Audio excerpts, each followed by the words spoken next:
Donc c'est une autre suite, encore une fois, qui n'a pas grand intérêt. Alors mon avis sans spoil concernant le film La Malédiction, l'origine. En fait, j'ai regardé ce film juste après avoir regardé Immaculé. Et en fait, c'est déjà deux films de nonnes, de prêtres, etc., d'exorcisme. C'est pour ça que je n'apprécie pas ce genre de film, parce que j'ai l'impression de regarder à chaque fois la même chose. Sauf que, à la différence d'Immaculé, ce film est beaucoup plus long. Il est bien, mais c'est la même chose. Il n'y a pas de valeur ajoutée, de réelle valeur ajoutée, quoi. Pour les points positifs, bah, c'est un peu comme Immaculé, parce qu'il y a une bonne tension, on la sent augmenter au fur et à mesure, ça y va crescendo.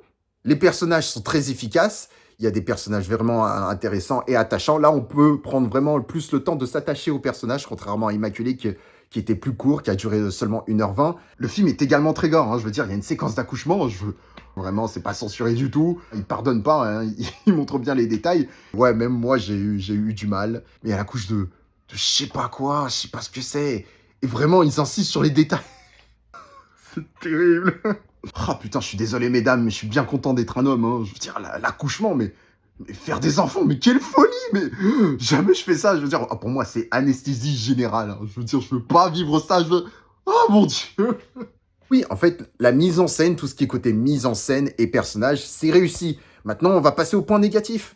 Et le point négatif, c'est que, putain, c'est pareil, c'est le scénario. Elle vient dans un pays étranger, elle essaye de s'accommoder, mais putain, mais c'est le même scénario. Et j'ai pas envie de vous spoiler, mais même la fin, le climax, c'est la même chose. C'est littéralement la même chose. Mais putain, mais pourquoi faire? À quoi ça a servi? Surtout que c'est les origines. Ce film, en fait, ce film, c'est un préquel des films La Malédiction sortis en 70. Il y a eu un remake en début des années 2000.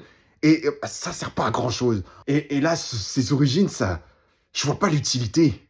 Ma note subjective, je vais mettre un 13 sur 20. Normalement, ce film pourrait mériter beaucoup plus, mais je le répète, le scénario, c'est pareil, et ils se sont pas foulés par rapport à ça.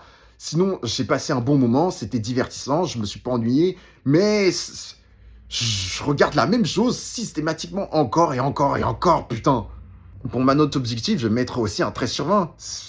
Si vous avez regardé déjà d'autres films de nonnes, qu'est-ce que vous voulez que je vous dise? C'est pas exceptionnel. Vous pouvez le regarder si vous voulez vous divertir, vous avez un moment, vous avez du temps à perdre. Enfin, c'est très péjoratif dit comme ça. Par contre, si vous voulez être surpris et vous voulez voir un peu d'originalité en termes de scénario, passez votre chemin parce que c'est pas le cas du tout.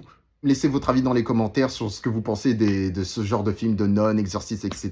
Est-ce que je suis le seul à être gavé par ça? N'hésitez pas à vous abonner pour ne rien rater. Allez, c'était GDS. On se dit à la prochaine, people. Tchuss!